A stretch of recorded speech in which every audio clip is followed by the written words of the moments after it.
বারবার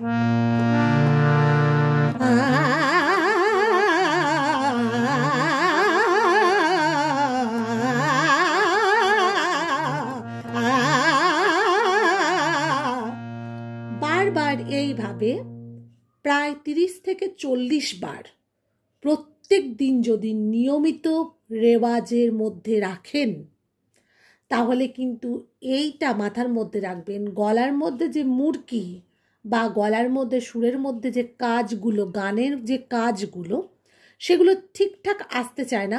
মনে হয় যেন যখন আপনি গাইছেন আমার নয়নে নয়নে রেখে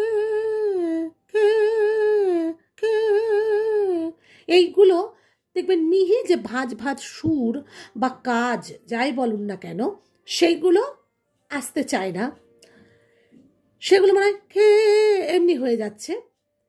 তখন কিন্তু এই রেগুলার 30 থেকে 40 বার বলুন, 50 বার বলুন, যতবার করতে পারবেন, এটার জন্য কোনো বাধ্যকতা নেই যে আপনাকে এতটা টাইম ধরে করতে হবে কি এতবার করতে হবে, এটা নয়। প্রথম প্রথম দেখবেন এই রেওয়াজটা আপনি কি করছেন, সা রে গা মা পা দা নি সা সা নি ধা পা মা গা রে সা, এটাকে আ দিয়ে করছেন, বুঝতে পারলাম? মানে মানে কি খুব স্পিডে থাকছি বলে এই সাটাকে দুবার প্রেস করছেন, মানে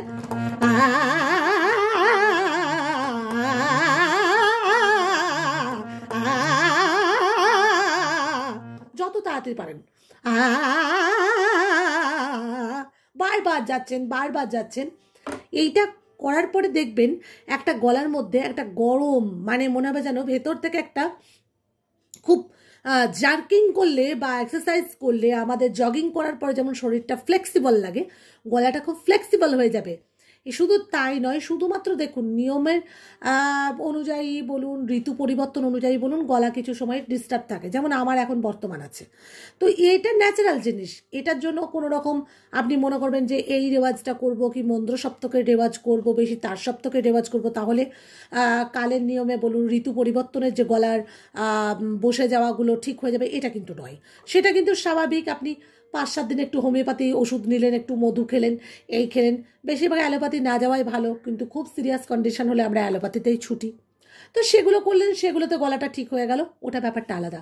কিন্তু রেগুলার গলাটাকে একদম, গলাটাকে জার্কিং করা যাকে বলে, গলাটাকে জার্কিংয়ের মাধ্যমে গলাটাকে একদম মজবুত রাখবেন, সেটার জন্য কিন্তু এই রেওয়াজটা বিশাল কাজে দেবে। আপনি বিশ্বাস করুন, এই রেওয়াজটার ফলে আমি নিজে প্রমাণ পেয়েছি। কারণ ব্যাপারটা হচ্ছে দেখুন, আমিও তো সেই শিক্ষা ছোট থেকে নিচ্ছি, করছি। এবার যখন আমি মানে একটু মানে গানগুলো যখন হয় না যে একটু ম্যাচিউরিটি পেয়েছে গলার মধ্যে, একটু গানগুলো একটু কঠিন তরফের গানগুলো পাচ্ছি, মানে কঠিন গানগুলোকে একটু হাত দিচ্ছি, এই গানগুলো গাইবার চেষ্টা করছি, তখন কিন্তু যখন দেখবেন মানে কি বলবো, তখন মানে ওই গানগুলোর মধ্যে না এই কাজগুলো আসছিল না।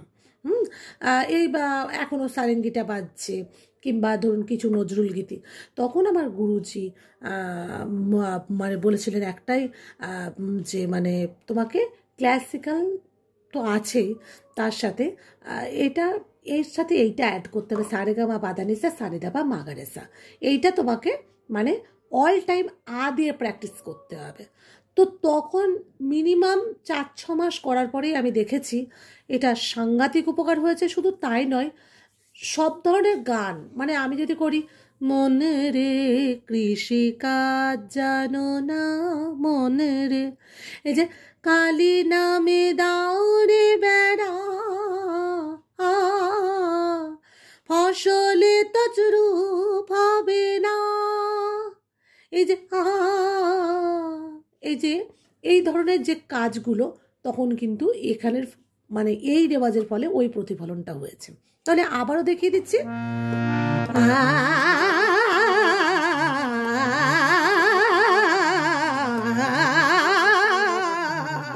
যত 3 বার 4 বার, একটা না যদি আপনি 3 বার করতে পারেন, 4 বার করতে পারেন, 5 বার করতে পারেন, যতবার করবেন করুন, কোনো অসুবিধা নেই। আবারও বলছি, কোনো এর জন্য কোনো নিয়ম মাফিক নেই। করলেন, আবার কিছুক্ষণ বসুন, আবার করুন, আবার গান করছেন, ক্লাসিক্যাল করছেন, 1000 ক্লাসিক্যাল করলেও হাজার গান করলেও এই ছোট ছোট মুরকি বা কাজ এইগুলো কিন্তু লাগবে না।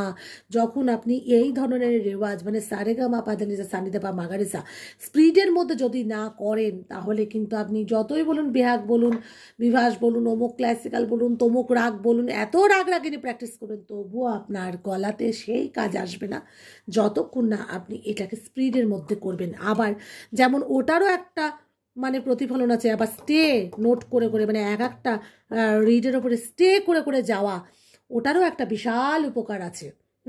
ওটা নিয়ে আর একটা দিন আলোচনা করব।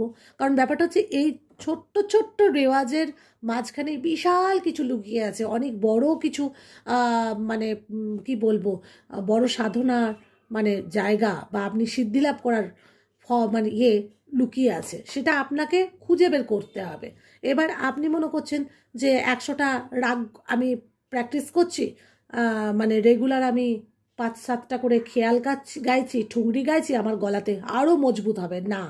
কিছু জিনিস আছে আপনাকে এই রেওয়াজের মাধ্যমে কিন্তু সেটাকে আপনাকে মানে কি বলবো, গলাটাকে ঠিক করতে হবে, যেগুলো আপনার নেই খুঁত। তো এটা প্রত্যেকটা শুধু আপনার ক্ষেত্রে বলে নয়, যাদের ধরুন গলাতে একটু মুরকি কাজ আপনার থেকে বেশি লাগে, তাদের ক্ষেত্রেও কিন্তু এই রেওয়াজটা রেগুলার চালিয়ে যেতে হয় বা তারা চালায়ও।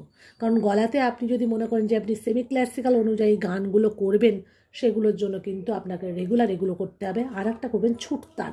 ছুটতান কি, সারে সা সারে গায়ে সা সারে গামা গায়ে সা, এইভাবে ছুটতানের একটা দেখবেন ভিডিও আছে।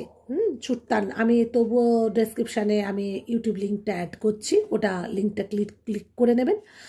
আর এইভাবে রেওয়াজটা করুন, সকাল সন্ধ্যে যখন পাবেন তখনই করবেন। সারে গামা পাদা নিচে সারে দা বাবা গারে সা, এটা এটা আদি